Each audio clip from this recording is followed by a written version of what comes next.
Isi arahan Jokowi saat bertemu peserta Sespimen Polri, unggahan sempat dihapus dari medsos.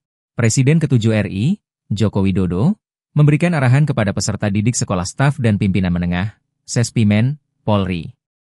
Kegiatan tersebut berlangsung di kediaman pribadinya di Sumber, Banjarsari, Solo, pada Kamis, 17 April 2025. Diketahui, akun Instagram Sespimen 65 sempat mengunggah video saat pihaknya bertemu dengan Jokowi di Solo.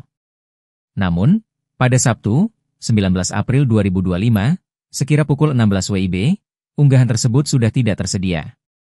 Di sisi lain, pertemuan tersebut lantas menarik perhatian sejumlah pihak. Pasalnya, saat ini Joko Widodo diketahui merupakan warga sipil dan bukan lagi seorang presiden. Sementara sejumlah pejabat tinggi negara belakangan diketahui sering mengunjungi Jokowi untuk meminta arah. Dilansir dari Kompas.com, Patun Pokjar 2 Serdik Sespimendikre ke-65, Kombes Denny membenarkan pihaknya mengunjungi kediaman Jokowi Kota Solo, Jawa Tengah. Di dalam rombongan peserta terdapat ajudan Jokowi, Kompol Syarif Fitriansyah bersama peserta lain yang menempuh pendidikan Serdik Sespimendikre ke-65. Kombes Denny mengatakan, pertemuan merupakan bentuk silaturahmi peserta didik dengan Jokowi. Denny mengatakan arahan Jokowi, mengharapkan sinergitas antara Polri dan TNI ditingkatkan.